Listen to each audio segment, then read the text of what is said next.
warahmatullahi wabarakatuh. Perkenalkan, nama saya Bella Saputri, saya dari Prodi Ekonomi Syariah 2, NIM 2302131763. Baiklah, di sini saya akan menjelaskan materi tentang cara pandang Islam terhadap esensi aktivitas kehidupan manusia di dunia.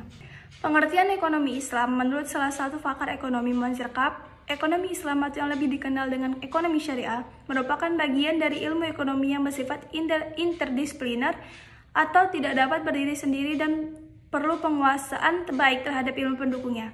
Sementara, menurut M. Amanan, ekonomi syariah merupakan ilmu yang mempelajari masalah ekonomi rakyat yang diilhami oleh nilai Islam. Adapun karakteristik ekonomi Islam, karakter ini diciptakan secara turun-menurun sejak zaman Nabi Muhammad. Selain itu, karakteristik ekonomi Islam tentunya berlandasan pada syariat yang dijelaskan dalam Al-Quran dan tentunya memiliki sifat yang universal. Mengenai karakteristiknya, sistem ini berlandasan pada Islam dan kebersamaan dan memiliki karakter sebuah sistem Islam yang bersifat universal, kegiatan perekonomian bersifat pengabdian, kegiatan ekonomi Islam yang memiliki cita-cita yang luhur, penguasaan yang sebenar-benarnya dilakukan dan ditetapkan dalam kegiatan ekonomi Islam. Prinsip ekonomi Islam, seperti diketahui, ekonomi syariah memiliki prinsip tersendiri yang didasarkan pada ajaran agama Islam. Beberapa di antaranya adalah sebagai berikut.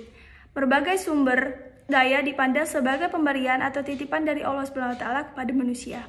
Kerjasama merupakan penggerak utama dalam ekonomi syariah. Ekonomi syariah menjamin kepemilikan masyarakat dan penggunanya direncanakan untuk kepentingan orang banyak. Melarang segala bentuk riba. Ekonomi syariah menolak suatu akumulasi kekayaan yang dikuasai oleh beberapa orang. Kekayaan yang sudah memenuhi batas atau nisab harus dibayarkan zakatnya. Tujuan ekonomi Islam, melansir pernyataan Muhammad Hidayat dalam bukunya Pengantar Ekonomi Islam, dijelaskan bila ekonomi Islam memiliki beberapa tujuan seperti kebebasan individu dalam konteks kemaslahatan sosial, persaudaraan dan keadilan universal, kesejahteraan ekonomi dalam kerangka norma moral Islam, distribusi pendapatan dan kekayaan yang merata. Masalah pokok ekonomi Islam. Masalah pokok ekonomi terbagi menjadi tiga, yaitu what, how, dan from whom. What, barang apa yang diproduksi. Masalah pokok ekonomi ini berkaitan dengan produk apa saja yang akan dihasilkan, serta bahan yang dibutuhkan untuk menghasilkannya. Penentuan jenis barang yang akan diproduksi berkaitan dengan jenis, jumlah barang, dan waktu produksi. How, bagaimana cara memproduksi barang tersebut. Ketika telah menentukan produknya, produsen harus memperhatikan bagaimana barang atau jasa tersebut akan diproduksi, dan bagaimana ketersediaan sumber daya beserta faktor produksinya. For whom, untuk siapa. Pertanyaan selanjutnya yang menjadi pertimbangan adalah untuk siapa suatu produk dihasilkan.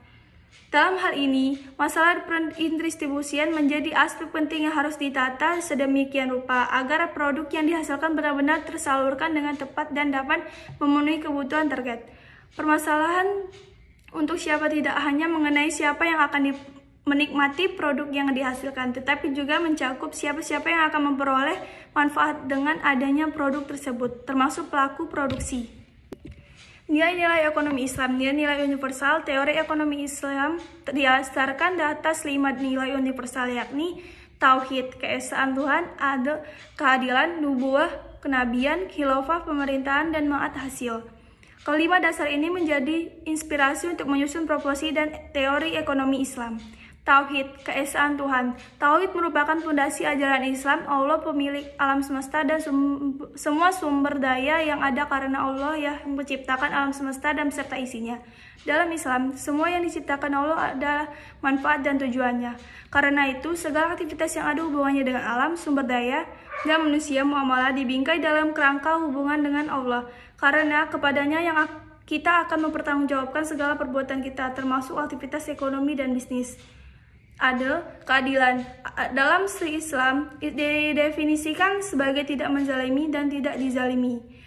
Para pelaku ekonomi tidak dibolehkan untuk mengejar keuntungan pribadi bila hal itu merugikan orang lain atau merusak alam.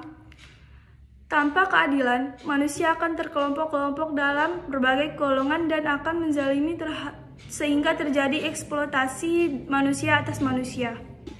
Nubuah, kenabian. Allah mengutus para nabi dan rasul untuk memberikan bimbingan, maka dari situlah diutuslah para nabi dan rasul sebagai delegasi dalam menyampaikan petunjuk Allah kepada manusia tentang bagaimana hidup yang baik, benar, dan berkah, hayatun thayyibah di dunia, mengajarkan jalan atau cara untuk kembali kepada Allah jika ia melakukan kesalahan atau kehilafan.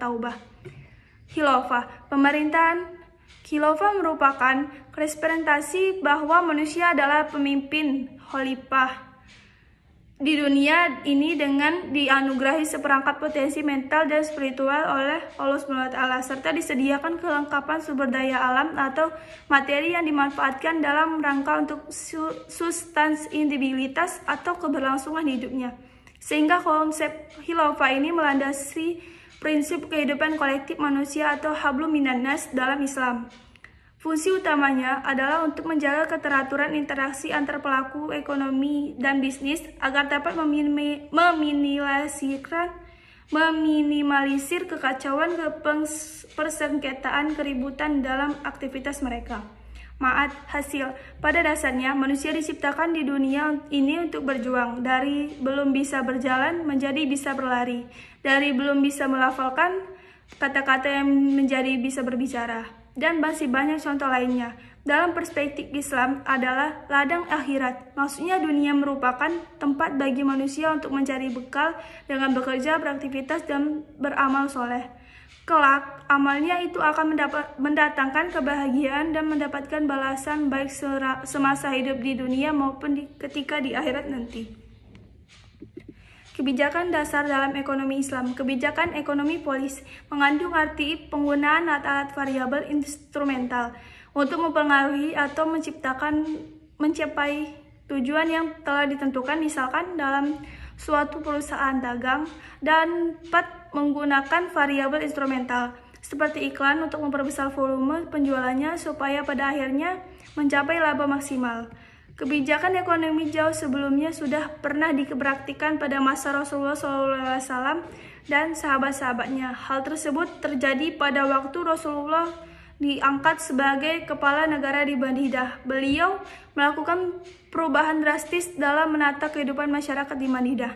Hal pertama yang beliau lakukan adalah membangun sebuah kehidupan sosial baik di lingkungan keluarga, masyarakat, institusi maupun pemerintahan yang bersih dari berbagai tradisi dan prinsip-prinsip Islam.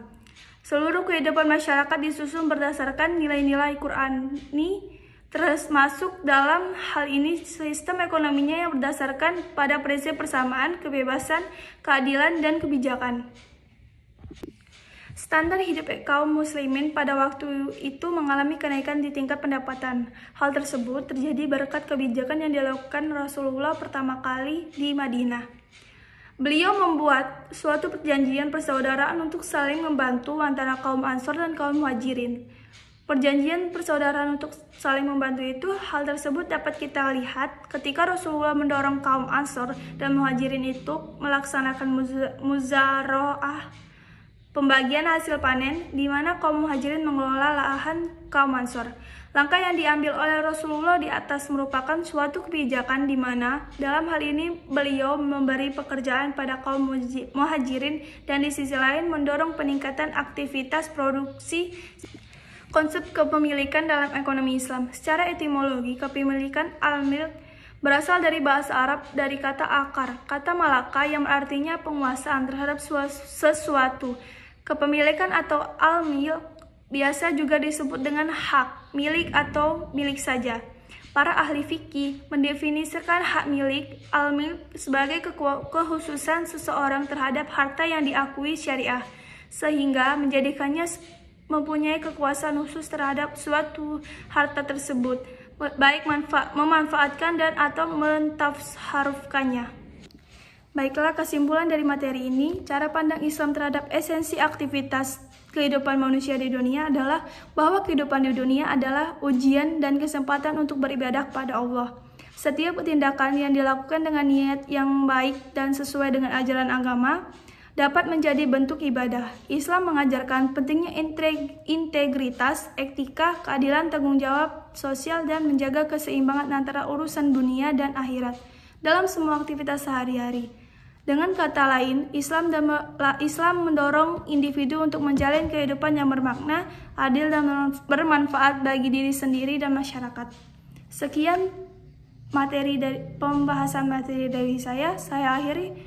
Wabillahi taufiq walhidayah. Wassalamualaikum warahmatullahi wabarakatuh.